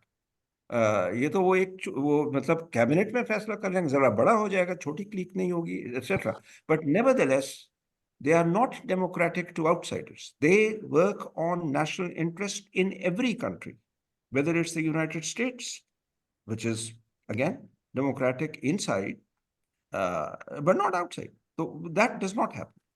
That does not translate. Secondly, there is no such thing as bigger, older brother, etc. Countries are not brothers. Countries are, they see themselves as, sort of antagonists, or even if they are not antagonists, as possible antagonists. Because they are based upon power and the projection of power, which is economic power or military power or even soft power, intellectual, whatever. But countries are not big brothers. And of course, India has, no country leaves an area which it has, in whichever way they've got. That does not normally happen. That would be a very rare thing. So India is holding on to Kashmir. I mean, since the 1990s, Jagmohan's time, as I just said, I read all those reports about human rights violations. Of course, there are human rights violations, but that is not going to, it's still a small place considering the rest of India. So they can suppress it. Pakistan was doing the same in East Pakistan. India is doing the same. The only possibility is that if India realizes that it is actually in their larger national interest to project their power in the Indian Ocean, to have to become a very big power through increased trade, etc., to beat China or to be somewhere near China, if they get rid of this drag upon their economy and their self-image, then there's a possibility. But otherwise, one should not expect, generosity in the tradition of Big Brother from countries. One can expect it from people. You go across, you visit India and Delhi, they might say कि जी हमारे पैसे नहीं लेते मिठाई के, and if they come to Lahore, बिल्कुल यही होगा, लेकिन मुल्कों से भी ये नहीं होता. Thank you so much. So there are several comments in the chat box, so you can read that, and if you wanted to address any one of them, this is up to you guys, because these are comments, so I'm not going to entertain them. And any of the three speakers, if they wanted to say something about that. But anyway, so let's move to the questions. Dr. Iltafat Hassan. Thank you, Rafat. Can everybody hear me? Yes. Thank you. So I am asking a question which has been asked, I think, a couple of times already, but in a slightly different mode. I think it's in India's benefit too. It's in India's favor. If the problem with Pakistan goes away, they will not have to spend so much money on defense. But the mood in India and in Pakistan, both is of tremendous animosity in the political area. Do you see any hope of this ever getting resolved? Because I don't see any Indian or Pakistani leader coming out for some concessions for Kashmir, which are required. Both countries take positions which are just not acceptable to the other. And as a result, the Kashmiris continue to suffer, and both countries continue to be lagging in economic growth. Although India is doing well, I think India can do a lot better. Would you like to comment on that? Is there any hope for the future? Yes, yes. Well, I don't know about the hope, but yes, in India, there is a possibility. At the moment, there is a very strong leader there who is accepted by the right wing. The one person who can actually get out of the self-created on both sides, but self-created this box of public opinion that India is a two-tongue, or Kashmir is a two-tongue, or Kashmir banega Pakistan. Only a very strong leader can do it. In India, there is a civilian strong leader who can do it. Whether he does it or not is a different matter. At the same time, having a populist leader who is accepted by the public, who is powerful, whom the military also obeys, like Modi Saab, there is the further danger of such a person then misusing that power to sort of go from strength to strength, considering that strength. Although, as I said before, India's strength would be actually to remove this drag, obviously saving face, and then remove this drag, and then be a match for in the Indian Ocean and expand trade, etc., and be the rival of China. It is possible for India to do that. But whether Modi Saab is one person who has the ability at the moment to face whatever little criticism may occur, provided he himself leads the way, saying that this is good for India, for Bharat. This is good for Bharat, then it is possible. Pakistan doesn't have any such leader at the moment. I'm sorry for that, but at the moment, there is no such strong leader. So it would not be possible. Once again, whoever is in strength is in power in Pakistan, the Pakistan military would have to be convinced that it is in their interest, in the interest of the country, and the military as an institution, that the valley is, let's say, given the right to rule itself, etc., whatever. It is in their interest. If that happens, it is possible. At the moment, I see no signs of it on both sides. But the possibility is one chance in so many years lies with Mr. Modi, in my opinion. Thank you so much. I don't see any more questions or raised hand. So do you guys wanted to touch upon any of the comments? If not, then Razi and Rafat, I will suggest that other two speakers, if they want to comment or say anything. I already Veena give Sarwar them the Sahib has person. just raised her hand. Veena Sarwar Sahib has raised her hand. May I take the question if she has one? he just raised a hand. Go ahead. Thank you so much, Dr. Tariq. Thank you, Razi Saab, and thank you, Raza and Ali Usman Kazmi and Rafat Hussain, for your comments and your insights. This has been a really important talk, and I wish that more policy makers were to listen to this. I shared it with several people, including several retired Indian officers, and some of them were out, so I'm going to send them the video recording later. But I wanted to really particularly commend Dr. Tariq for his very consistent and nuanced way of looking at things, and the way that how he has approached these issues. and raising very, very important points. And I wanted to ask you, Dr. Saab, I mentioned in the chat also, you talked about the EU, you talked about France and Germany, and this is something that Dr. Mubashir Hassan had said to me many years ago, कि अगर France और Germany EU का हिस्सा बन सकते हैं तो पाकिस्तान और इंडिया क्यों नहीं साउथ एशिया यूनियन का हिस्सा बन सकते हैं? तो ऑब्वियसली मैंने कहा कि ये तो मुमकिन ही नहीं है, आप क्या बात कर रहे हैं? तो ही सेड कि ये तो, मगर हम बात तो कर सकते हैं ना. So that's what we are trying to do at South Asia Peace Action Network, which I posted in the chat about the link also and the founding charter. I would love to have people who are here to endorse the founding charter from in India, Pakistan, everywhere. And I wanted to ask you, I think what you said about the Indian Ocean and trade and all that is really important as well. That's another thing we are looking at in SAPAN and South Asia Peace Action Network is the South Asia, the Indian Ocean and diaspora, because diaspora is all over the world. And we really have an opportunity, I think, or a possibility of making an impact if a lot of more voices are raised.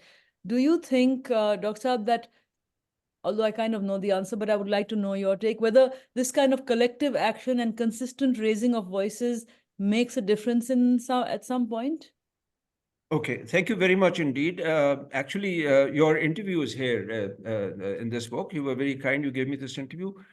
Voices like your own. I mean, you have raised your voice when everyone tried to, Aman ki Asha.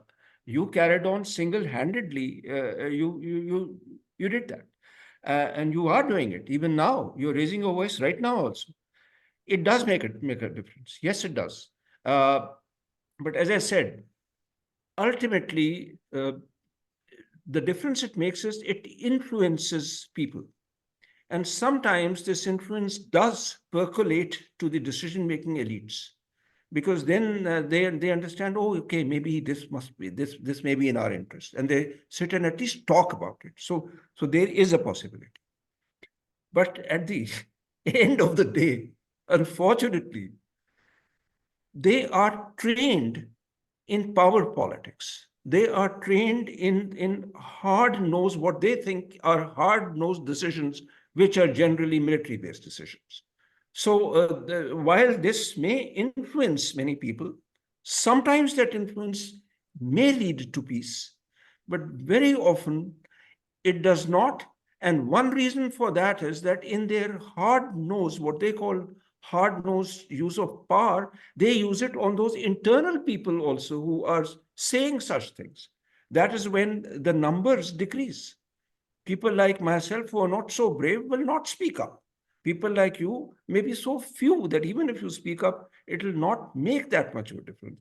So, but one thing is certainly there. There are examples from history that if many people do speak up, they are articulate and they present things in a certain light, then there is a possibility of making a difference. That a concrete instance is there.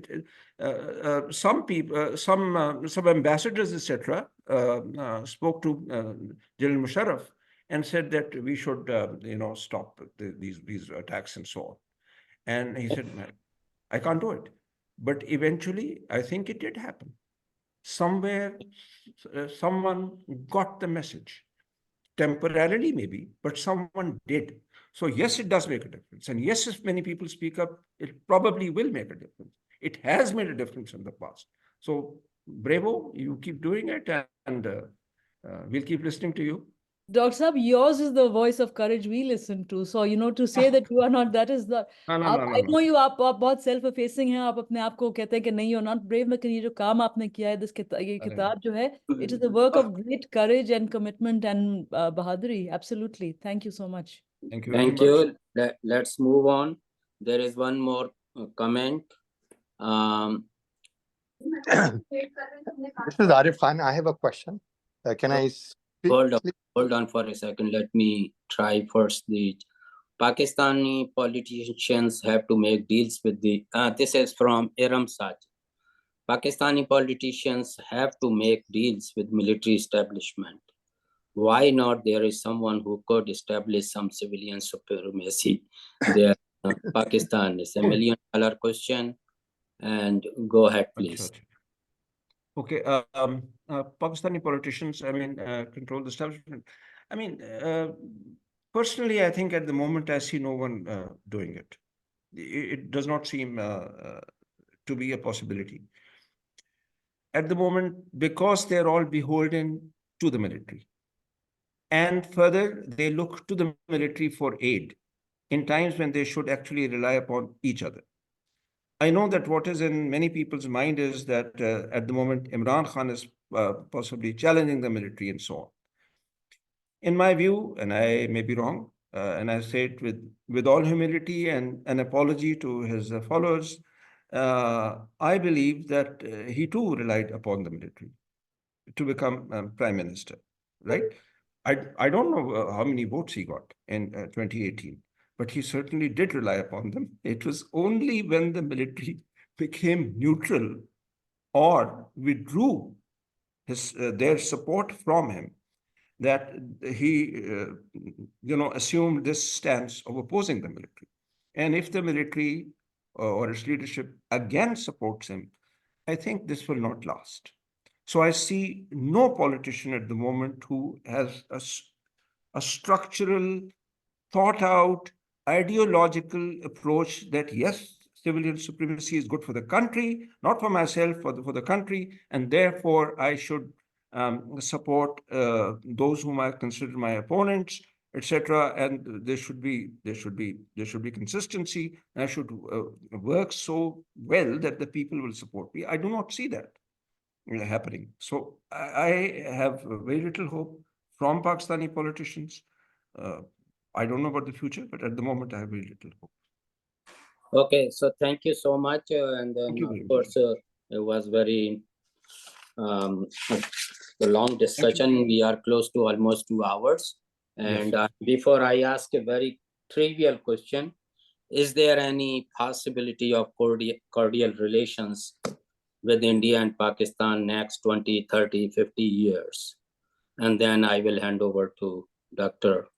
Raziuddin, and he will, of course, have some questions. Thank you very much. There's always the hope, yeah. But you see, at the moment, I say it again with apology, don't want to hurt anyone. As long as the internal policy of India at the moment of the exclusion and suppression of minority voices continues, even if there are visitors and you're nice to them, etc., even that will make very little difference to the birth of minorities in India. So certain policies, internal policies will have to change. Of course, in Pakistan too, internal policies about minorities should change. It is not that it is only in India, but in India, it's a huge country, and because of the nature of Indian secularism, etc., it was not expected that that soon the whole ideological framework will start changing. That has started changing. So again, I see very little hope at the moment. This may change, this policy may change, but that will happen in the future. At the moment, I do not see much hope. I'm sorry, I'm leaving this. Radha Saab has raised his hand. I must thank you, Radha Saab, for a very generous introduction. Thank you. Hardly, I mean, what I said, I wanted to say more, but I think I was following the fascinating Q&A discussion and your responses. I just wanted to add one other dimension, which of course, which has to do with climate change. And I think this question now, whether there can be India-Pakistan peace or whether there's hope, and of course, as you rightly say, Dr. Saab and others, we should be hopeful. But now it's an urgent necessity for survival. For survival of our region, for our peoples, I mean, nearly 1 billion people. We are talking about 1/5 or 1/6 of humanity. So it's no longer a bilateral, issue and the arms race. I mean, we have gone beyond that. And so, and that is not going to happen, sadly, as Dr. Tariq Rahman has outlined, and Ali Kasmi also outlined the structural obstacles and factors that impact the realization of any possibility of Indo-Pakistan peace. But I think there is no alternative to an informed public opinion. Yes. And that sadly leads us to another point that I wanted to make about how the media systems, corporate or state-controlled or state-shaped media systems in both the countries across, contribute to this, conflict, contribute to jingoism, contribute to war making.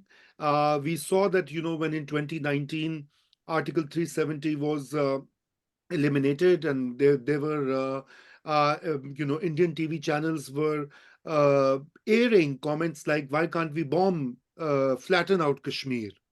and finish the problem once for all. To have this kind of narratives propagated, and it happens in Pakistan as well. So it's not, I don't want to single out one country here. And I think that, of course, as we know, Marx said that the ruling classes set the discourse and create that particular narrative. But I think we as citizens, and as Bina mentioned, the diasporas, the non-governmental sector organizations, the civil society, the independent voices, scholars, academics, intellectuals, journalists. I mean, they have to contribute, because I honestly don't think, as Dr. Saab has very rightly pointed out, I mean, there is no possibility at the moment on the horizon, because it suits the ruling classes, and that obviously calls for a not just a different understanding of history and the present, but also action. Things like what Bina Server is trying to do, many other colleagues across the border are doing, and I think that is what we really have to support and contribute into, to avoid that there's no other war, and that we at least have a modicum of cooperation to protect our people from climate vulnerabilities, and something that is already there. And if we don't do that, we are likely to perish. I'll stop. Usman Lovely. Sahab. I'll just answer this one. I mean, let's connect climate with war. At the moment, there's a war going on. It's been going on for many years on the Siachen glacier. The glacier is melting. First, there's less snow because of the winds have changed direction, etc. But then we are actually ourselves creating this. This war is the only one which India initiated. And then further, there is evidence, again, I've put this in this book, from the Indian side, that Indian generals, I don't know how powerful they may be, but nevertheless, as a lobby, they prevented the Indian government from moving back from there. Benazir Bhutto and Rajiv Gandhi had reached some kind of informal, rollback kind of agreement, but the Indian generals did not. This comes from an Indian scholar. So that's one, where war is directly connected to environment. Secondly, all over the world, I mean, wherever there's a war going on, the amount of rubbish you throw up in one bomb is much more than that which is created in a factory. Suddenly, there it is in one day. It's just excessive. And if a nuclear war occurs, whether it occurs in Russia and wherever, that's going to affect the whole world directly. The climate is going to plummet straight away. That's one. And secondly, we quite rightly blame the West for throwing out all this material and these gases in the 19th century and the 20th century, and then we've done nothing. We show it by a certain kind of statistics. But remember, there are lies, there are damn lies, and then there is statistics. Statistically, this may be correct, but at the moment, in both the Punjabs of Pakistan and India, we are creating our local pollution, a lot of it. we're using coal to create electricity because we listen to the city people, etc., and they say bijli chahiye right at once, and so we go for the easy solution, and then we don't have an MOT or something, so the cars we drive and we don't go in buses, etc. We don't go on bikes. That is our local pollution. But then we conduct tests, maybe hidden nuclear tests. We fired missiles, etc. And this happens on both sides, of course. And we pollute the seas through naval exercises, etc. We drive tanks, and they drive obviously on diesel. So, of course, we create a lot of it. And it is a lot of this pollution which we create is through military activity all over the world. But I'm talking about here. So we have to change that. As far as Meena Saba's manifesto, I fully agree with it. And this is something in which we should bring in the climate also. All right. The climate and its relationship with war. So one thing is, of course, fully agreed that yes, there should be more voices, whether they are heard or not heard. But yes, there should be more voices. You're doing it through your your newspaper. Other people are doing it in different ways. Usman साहब, आप भी कुछ express करना चाहेंगे? अपने views क्या है और क्या? Yeah, just very briefly, I think because it's been more than 2 hours now, that I am not, I mean, I'm not as optimistic as Professor Rahman, but no, I'm not optimistic at all. Okay. As pessimistic, you can say so.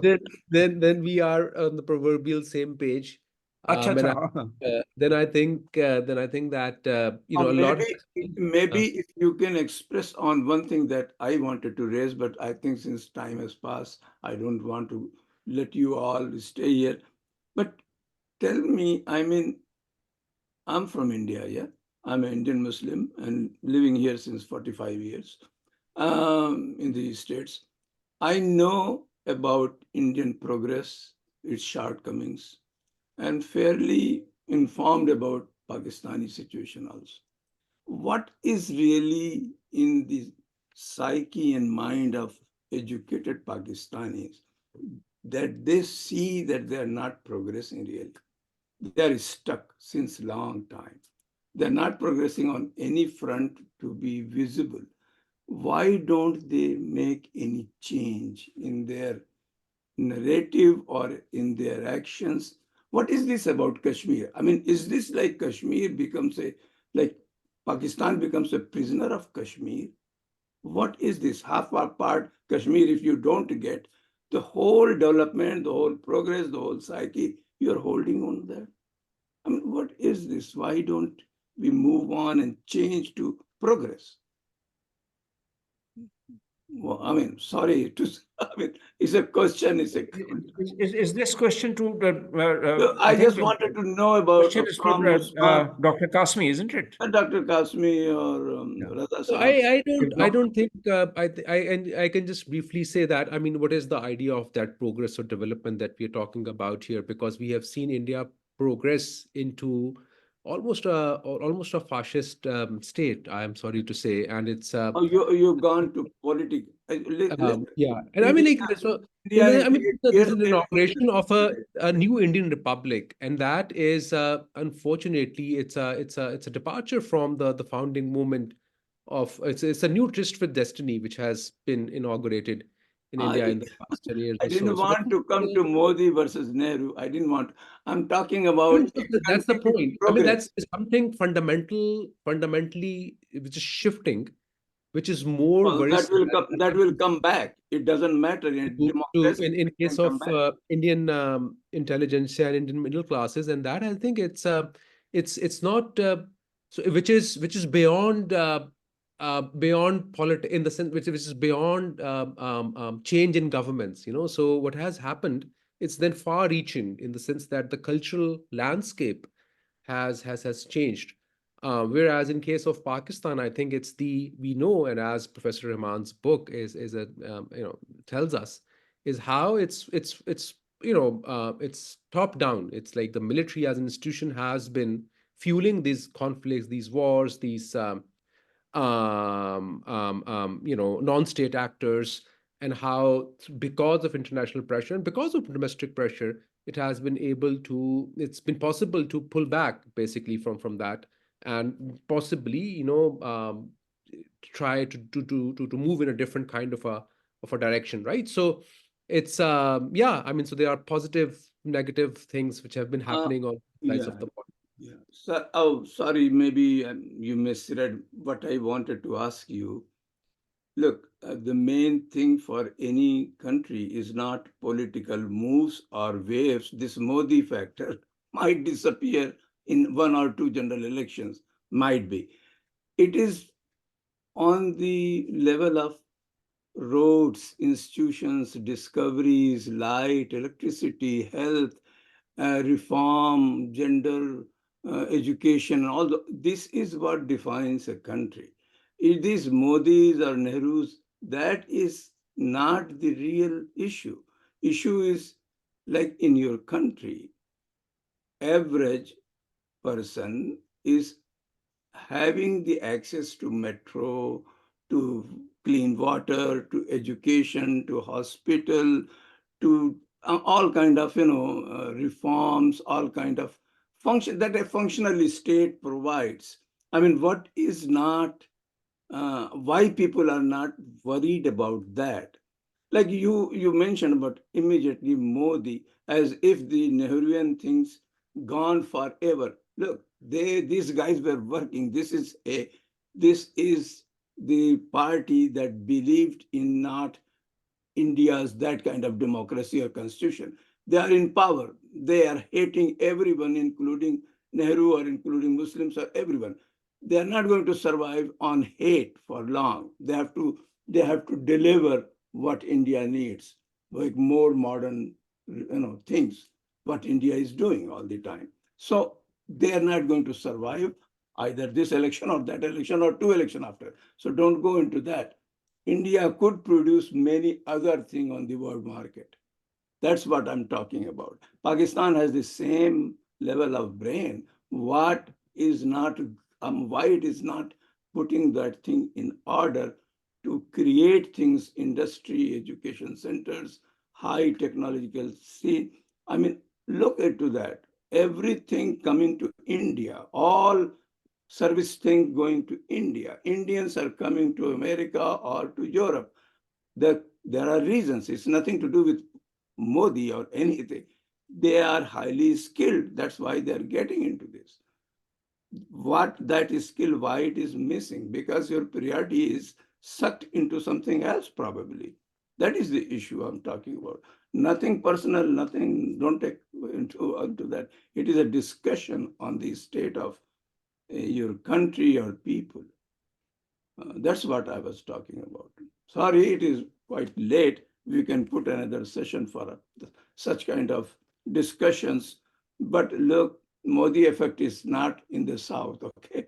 Most of higher education goes into South. Most of the people are from South here. Not really our Hindi states or what you call the cow states of UP, Bihar and all those things. They are still very backward. So, and his political polarization works into those 5 states. He is nowhere in Punjab. He is hardly, barely in Bengal. He is nowhere near in South. He is running for his thing. All he polarizes, making temples and getting the votes from 5 states. So he will keep on doing and winning. There is no doubt about it. He will do it. Rumi sir. I think, Razi Saab, of course, I mean, very valid points you raised. And I think I do want to emphasize that, there are two ways of looking at what we understand by progress, development, or advancement. One is the elite's version of what it is. How much money you get as foreign direct investment, that comes into a country, and all these other figures, etc., the IT industry. And of course, India has made major strides in the past decade or so. But I think we are and we should be more concerned about the people in general. And if you look at the plight of peoples in India and Pakistan, I see no big stark differentials. I mean, almost 40% of Indian population, according to World Bank estimates, according to other estimates, lives in very abysmal circumstances. Yes, yes. The school learning outcomes in primary education, time and again, Caravan India, the scroll, Yes. academics, economic and political weekly. So, it is good to have a class which is progressing, the middle class, which is going ahead, but there are swathes of marginalized people in both India and Pakistan who deserve a far better deal. And as Faiz said, that they have not seen the light and the hope from an independence of India in 1947. I mean, it has Yes, changed. we In acknowledge it. Yes. 75 years, we have kept our people underfed, poor, malnourished. I mean, look at the UNICEF surveys on children's plight in India and Pakistan. More than, I mean, it is abysmal. The number of malnourished kids in South Asia is only second to, in fact, in certain cases, exceeds those in sub-Saharan Africa. So I take that view, and I think I'll be a happier person the day, and I wish India all luck for that, because I'm not an India hater or a Yes, yes, or yes. whatever. Very I important. want them to progress, but I want, and that would be the real model. So I Yes. just wanted to interject on that point, because No, sure. A lot of Indians or Indian political class is also raising this question that what kind of progress we have made when we have left out this kind of population. There's no doubt about that. But nonetheless, on measure all the factors, I mean, the progress is there, consistency is there. Of course, the wind of politics is playing differently. Now is the time for Modi, and that is a different thing. But the things that were in Congress time is still going on the way Modi's time on the development and progress. There is no difference into that. Anyway, on that note, let's end this session. It is going too long, and we can always meet again, Usman Sahib. We would like to hear you more. Raza Sahib this is, I think, his third presence in different capacity. And Tariq Saab recently, appeared with Parvez Saab, who is our veteran. He was the second, I think, speaker when we started 4 years ago during the COVID time. He was our second speaker, and since then he has been very kind to come on and on and on. And we have Thank you very benefited much. all of you. Thank you very much. Thank you very much indeed. And we will Thank meet. you very much, everybody. And all those who listened, had the patience to come and listen here, and Dr. And this- Kasmi and Raza Rumi Saab and Raziuddin Saab, thank you for inviting me. It was most interesting. Thanks very much. YouTube will be available after a week or so, depending on when Faisal Yeah, can well, make it. just So, let me know about it, please. Sure. It will be in public domain, and I will send to you. Okay. And if there is anything to, Bina server servers, anything to sign, I am ready to sign it. But I didn't have time to open it She here. is I in don't touch, know, yeah, but she is I'm always, I am a great supporter of her work, and I'm going to sign Yeah, anything sure, gives. she's doing. Thank Thanks you, very much, Doctor. indeed. I'll send you the links separately. I've put it in the chat as well for everybody. I put the वो link. Chat तो जनाब हमसे तो खुली नहीं, हम कहाँ इतने काबिल हैं, हम अच्छा, कहाँ के दाना मैं थे। आपको भेज दूंगी, मैं आपको भेज तो दूंगी। गालिब ने जो कहा ना, हम कहाँ के दाना थे, किस हुनर में यकते थे। तो वो वाली बात। वो जो कंप्यूटर एज के बियॉन्ड वाले में से ना, लर्निंग प्रोसेस थोड़ा स्लो है उसमें। रजीउद्दीन साहब, और तो लोग प्रोग्रेस कर गए हैं, हाँ मुझ पे ये सादिक आता है कि कोई प्रोग्रेस नहीं की, बाकी लोग तो बहुत पाकिस्तान में भी प्रोग्रेस कर गए। अभी काफी सारी किताब नई अमेरिका जनरेशन में जो है ना, छपी वो है, बहुत फास्ट है। New generation is very fast. हाँ, मुझे बहुत कम कुछ आता है, मैं तो थैंक यू वेरी मच, बहुत शुक्रिया। We are digital natives and we are digital immigrants. As my mother said. चलिए, okay. Take care. Good night, everyone. Thank you so much. ये हो गया भाई, बहुत आप लोग थक गए होंगे। इंशाल्लाह। राजी सर, हाँ निधि यस। हाँ, नमस्ते नमस्ते। और नमस्ते एक तमन्ना है, पूरी करनी है। जी। तो पाकिस्तान के जितने भी हमारे विद्वान साथी हैं, तो मैं हिंदुस्तान में राजस्थान में रहती हूँ, पर पाकिस्तान घूमने की बड़ी इच्छा है, तो आप मेरा ख्वाब पूरा करवा दीजिए। आप मोदी साहब से मिलिए, उनसे कहिए कि आपको वीजा नहीं That's the वो नहीं easiest thing. I think Pakistanis won't be able to help you out. नहीं नहीं नहीं आप नहीं, मतलब मोदी साहब से आप मिलिए। नहीं क्या सर।